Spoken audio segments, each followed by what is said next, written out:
ಮೂಡ ಪ್ರಕರಣದಲ್ಲಿ ಸ್ವಲ್ಪ ಆ? ಏನಿದೆ ರೀ ಪ್ರಕರಣ? ಸುಮ್ಮನೆ ಬಿಜೆಪಿಯವರ ಸೃಷ್ಟಿ ಅಷ್ಟೇ ಅದು.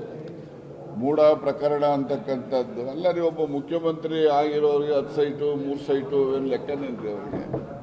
ಸುಮ್ಮನೆ ಇವ್ರದೇ ಸೃಷ್ಟಿ ಇವ್ರದ್ದು.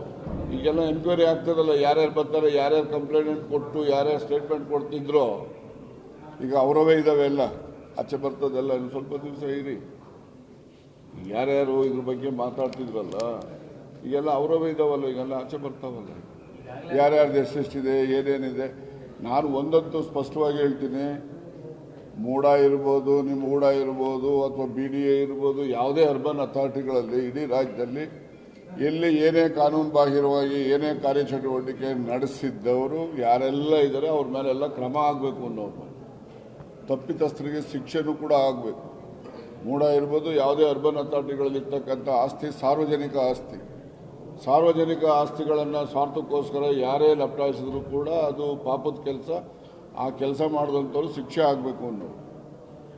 ಲೋಕಾಯುಕ್ತ ವರದಿ ಆಗಲೇ ಇನ್ನೂ ಕೊಟ್ಟೇ ಇಲ್ಲ, ಆಗಲೇ ಮಾಧ್ಯಮಗಳಿಗೆಲ್ಲ ಕ್ಲೀನ್ ಚಿಟ್ ಆಗಿದೆ ಅಂತ ಹೇಳಿ ಈಗಾಗಲೇ ಬರ್ತಾ ಇದೆ ಸರ್.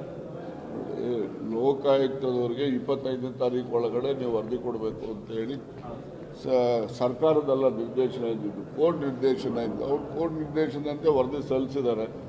ಆ ವರದಿ ಬಹಿರಂಗ ಆದ ಮೇಲೆ ಏನಿದೆ ಅದೇನೋ ಬಹಳ ದೊಡ್ಡ ಸಂಪುಟನೇ ಇದೆ ಅಂತೇಳಿ ನೀವೇ ಪತ್ರಿಕೆಗಳಲ್ಲಿ ಮಾಧ್ಯಮದಲ್ಲಿ ತಿಳಿಸಿದ್ದೀರಿ. ನಾವು ಓದೋಕ್ಕಾಗಿಲ್ಲ, ನೋಡಿಲ್ಲ. ಯಾರು ಅದನ್ನೆಲ್ಲ ಅಧ್ಯಯನ ಮಾಡಿ ವಾಸ್ತವಾಂಶ ಏನು ಹೇಳ್ತಾರೆ ಅದು ಇದ್ದಾದ ಮೇಲೆ ಅದ್ರ ಮೇಲೆ ಪ್ರತಿಕ್ರಿಯೆ ಕೊಡೋಣ.